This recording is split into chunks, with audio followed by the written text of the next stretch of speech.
राणाकालीन प्रधानमन्त्री चन्द्र शमशेर अत्यन्त क्रूर र निर्दयी शासक थिए। उनी प्रत्यक्ष शासनमा विश्वास राख्थे।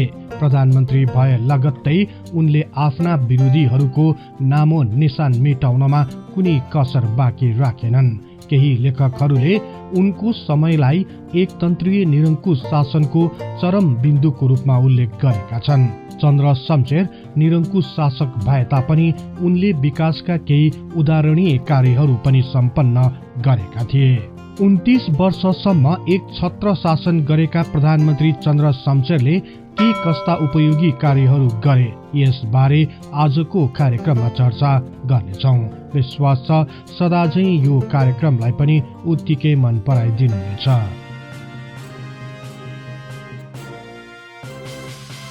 विक्रम सम्वत 1958 साल असार 10 गतेका दिन प्रधानमन्त्री देव शमशेरलाई उनका आफ्नै भाइ चन्द्र शमशेर लगायतहरूले गल हत्याएर बेइज्जतपूर्वक काठमाडौँबाट बाहिर धपाएपछि चन्द्र शमशेर नेपालको नयाँ प्रधानमन्त्री भए। प्रधानमन्त्री बन्ने बित्तिकै उनले अत्यन्त नियन्त्रित र कडा शासन पद्धतिलाई अपनाउन थाले। आफ्ना विरोधीहरू कसैलाई पनि टिक्नै दिएनन्। यति हुँदाहुँदै पनि उनले आफ्नो शासनकालमा नेपालको विकासको लागि केही अविस्मरणीय कार्य गर्न सफल भए, जुन कार्यहरूलाई आज पनि नेपालको सार्वभौम अस्तित्व र विकासको लागि कोसे ढुङ्गाको रूपमा मान्ने गरिन्छ। चन्द्र शमशेर सत्तामा आउने बित्तिकै उनलाई आफ्नो लागि एक विशाल सुन्दर आलिसन दरबारको लालसा बढेर आयो। आफूले बनाउँदा धेरै खर्च र समय लाग्ने भएकाले पहिले बनिसकेका भव्य दरबारहरूमा आँखा लाउन पुगे। तर ती भवनहरू लिन त्यति सफल नभएपछि तत्कालीन इन्जिनियर कुमार नरसिंह राणा र किशोर नरसिंह राणाहरूको अग्रसरतामा विक्रम सम्वत 1965 सालमा एक भव्य महलको निर्माण हुन गयो। सो भवनको नाम सिंहदरबार राखियो। भनिन्छ न्यू क्लासिकल शैलीमा बनेको सिंहदरबार तत्कालीन समयमा एसियाकै सबैभन्दा ठूलो दरबार थियो। सिंहदरबारमा बस्न थालेको केही समयपछि श्री 3 महाराज चन्द्र शमशेरले एकाएक भारदारी सभामा घोषणा गर्दै भने, आज उपरान्त श्री 3 महाराज तथा प्रधानमन्त्री जो हुन्छ उनी यसै दरबारमा बस्नेछन्, तसर्थ यो दरबार मैले नेपाल सरकारलाई आजै बेचिदिएको छु। यस लगत्तै उनले सिंहदरबार नेपाल सरकारलाई बिक्री गरी राष्ट्रको ढुकुटीबाट रु 2 करोड झिके। यस प्रकार 50 लाखमा बनेको सिंहदरबार चन्द्र शमशेरले 1.5 करोड नाफा रहने गरी 2 करोडमा बिक्री गरे। यति हुँदाहुँदै पनि सिंहदरबार आज पनि नेपालको प्रमुख प्रशासकीय केन्द्र बन्न सफल भएको छ।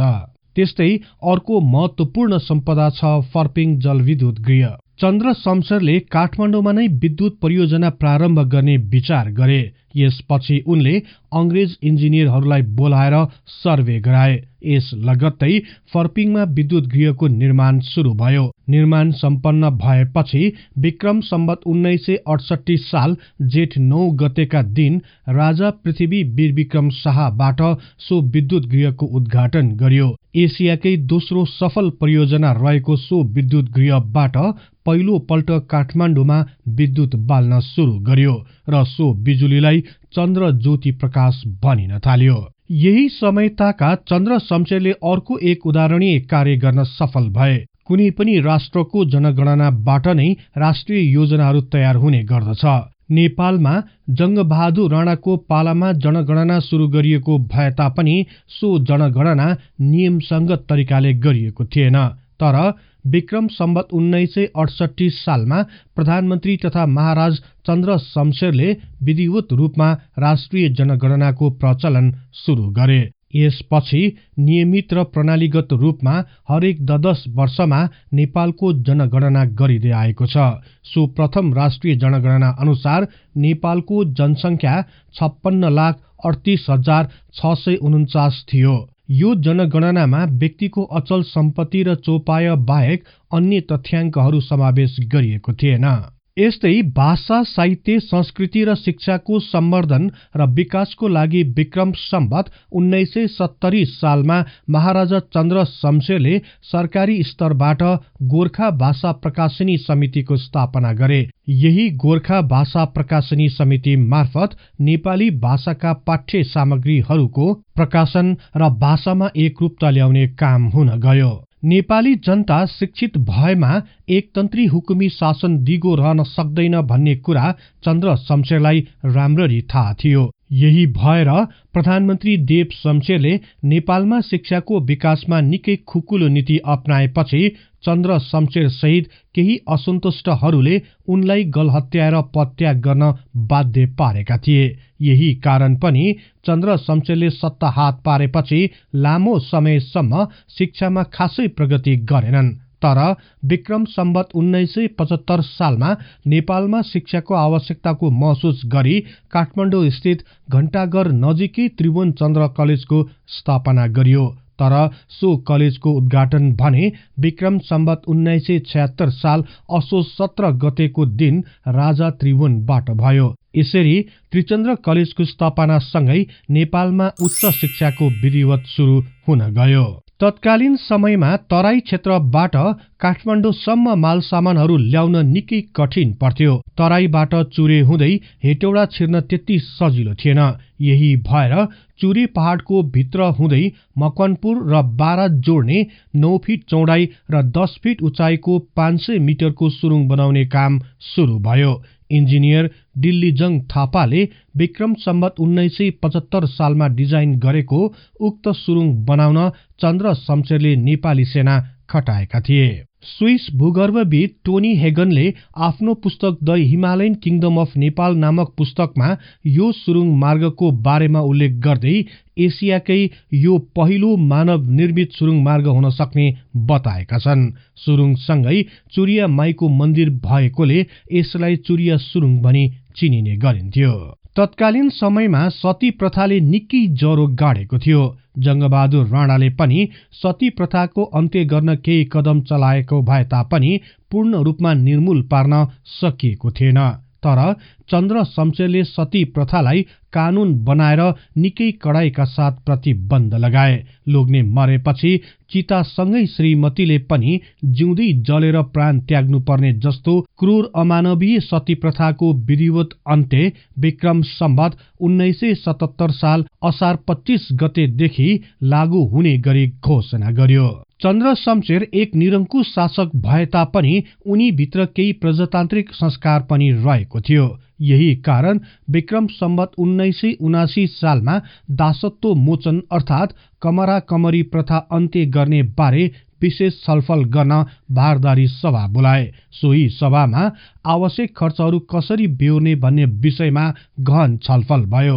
सबै विषयमा टुङ्गो लगाइसकेपछि विक्रम सम्वत 1981 साल मङ्सिर 14 गतेका दिन चन्द्र शमशेरद्वारा एक विशेष घोषणा जारी गरियो। सोही घोषणा मार्फत विक्रम सम्वत 1982 साल वैशाख 1 गतेदेखि कोही पनि व्यक्ति नेपालमा दास नहुने भनी कडा ऐन लागू गर्यो।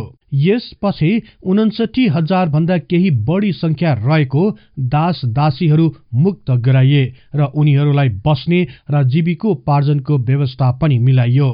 यसरी राणाकालीन समयमा पनि चन्द्र शमशेरले साह्रै सराहनीय कार्य गरेका थिए। त्यस्तै चन्द्र शमशेरको समयताका सप्तरी जिल्लाको विभिन्न खेती योग्य स्थानहरूमा सिंचाइ गर्न त्रियुगा नदीबाट सिंचाइको व्यवस्था गर्ने गरी एक योजना तयार पारियो।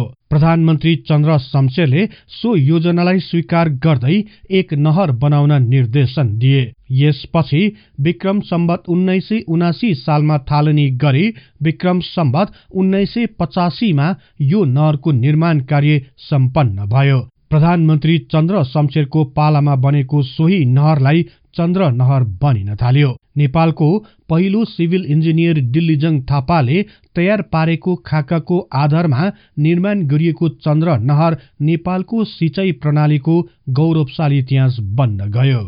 विक्रम सम्वत 1980 सालमा चन्द्र शमशेरले नेपालको राष्ट्रभौम र अस्तित्वलाई जोगाइ राख्न अत्यन्त महत्वपूर्ण कार्य गरे।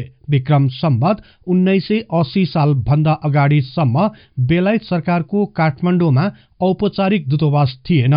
केवल रेजिडेन्सीको रूपमा मात्र नेपाल र बेलायत सरकार बीच काम हुने गर्थ्यो। तर सन् 1923 अर्थात् विक्रम सम्वत 1980 सालमा चन्द्र शमशेरको पहलमा नेपालको बेलायत सरकारसँग पहिलो औपचारिक सन्धि हुन गयो। सोही सन्धि मार्फत बेलायत सरकारले नेपाललाई स्वतन्त्र र सार्वभौम राज्यको रूपमा मान्यता प्रदान गर्यो। यसपछि भने बेलायतको राजकीय दूतहरू नेपालमा आई बस्न थाले। चन्द्र शमशेरको अर्को महत्वपूर्ण विकासको कार्य भनेको रोपवेको निर्माण हो। तत्कालीन समयमा काठमाडौँ उपत्यकामा कुनै पनि सामग्रीहरू बाहिरबाट ल्याउन निकै कठिन थियो। यसैको सहजताको लागि चन्द्र शमशेरले विदेशी इन्जिनियरहरूसँग निकै लामो छलफल गरे। अन्ततः भीमफेती नजिकै रहेको दुर्सिङदेखि काठमाडौँको मातातीर्थसम्म विद्युत शक्तिबाट चल्ने रोपवे लाइनको योजना तयार गरियो। यसपछि 15 लाखको लागतमा विक्रम सम्वत 1983 सालमा नेपालमा पहिलो पल्ट दुर्सिङदेखि मातातीर्थसम्म चल्ने रोपवेको निर्माण हुन गयो। चन्द्र शमशेरकी अग्रसरतामा सो रोपवे बनेपछि तराईबाट काठमाडौँसम्म खाद्यान्न तथा भारतबाट समेत केही सामानहरू ढुवानी गर्न निकै सहज हुन गयो। पहिलो विश्वयुद्धमा नेपालले बेलायत सरकारलाई निकै ठूलो सैनिक सहयोग गरेको थियो। सो युद्धपछि विश्व विजेता बनेको बेलायतले पोस्ट वार रिकन्स्ट्रक्सन फन्ड अन्तर्गत काठमाडौँको महाकालमा एक सैनिक अस्पताल निर्माण गर्यो। चन्द्र शमशेरको विशेष अनुरोधमा निर्माण गरिएको सो सैनिक अस्पतालमा विदेशबाट विभिन्न आवश्यक यन्त्रहरू झिकाई जडान गरियो। विक्रम सम्वत 1983 सालमा निर्माण सम्पन्न भएपछि सो अस्पतालको नाम त्रिचन्द्र मिलिटरी हस्पिटल राखियो र सोही सालको भदौ 24 गतेका दिन राजा त्रिभुवनबाट सो अस्पतालको उद्घाटन गरियो। तत्कालीन भारतीय अंग्रेज सरकारले भारतको रक्सौलसम्म रेल मार्गको निर्माण गरेपछि चन्द्र शमशेरले पनि रक्सौलदेखि अम्लेखगञ्जसम्म रेल ल्याउने योजनालाई अघि सारे। त्यसपछि भारतको मार्टिन एन्ड कम्पनीद्वारा सर्वे गराएर रक्सौलदेखि अम्लेखगञ्जसम्म 24 माइल लामो रेलवे लाइनको स्थापना गरियो।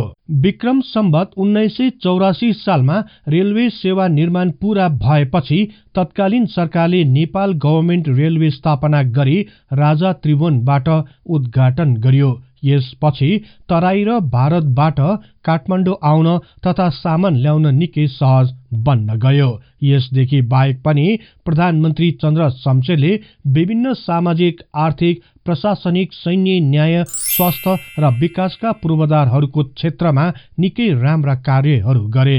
विक्रम सम्वत 1986 साल मंसिर महिनाको मध्यतिर प्रधानमन्त्री चन्द्र शमशेरलाई फ्रान्सको पदक दिन फ्रान्सका राजदूत काठमाडौँ आए। चन्द्र शमशेरले सिंहदरबारमा भव्य गार्डेन पार्टी गरी सो पदक धारण गरे। त्यसै दिनमा चन्द्र शमशेरलाई चिसो लागि निमोनियाले निकै असर पुर्यायो। अन्ततः विक्रम सम्वत 1986 साल मंसिर 30 गतेका दिन 66 वर्षको उमेरमा उनको निधन भयो। यहाँहरूलाई यो कार्यक्रम कस्तो लाग्यो कृपया कमेन्ट बक्समा लेखिदिनुहोला। यस्तै तथ्य इतिहासको लागि हिस्ट्री इन नेपाली च्यानललाई सदैव सम्झनुहोस्। इतिहासको कुनै पनि कालखण्ड बारे तपाईले सुन्न र बुझ्न चाहना राख्नु भएको छ भने तल रहेको कमेन्ट बक्समा उल्लेख गर्नुहोस्। हामी सो बारे प्राथमिकताका साथ कार्यक्रम बनाउनेछौँ। जाँदा जाँदै यस च्यानललाई लाइक, शेयर र सब्स्क्राइब गर्दै बेल आइकनमा क्लिक गरी हाम्रो यो तथ्य इतिहासको ज्ञान प्रसार गर्ने लक्ष्यलाई नियमित साथ दिन अनुरोध गर्दछौँ। अन्तमा अर्को नयाँ र रोचक कार्यक्रम लिएर आउने बाचा गर्दै अहिलेलाई म बिदा हुन चाहन्छु। हवस् त, नमस्कार।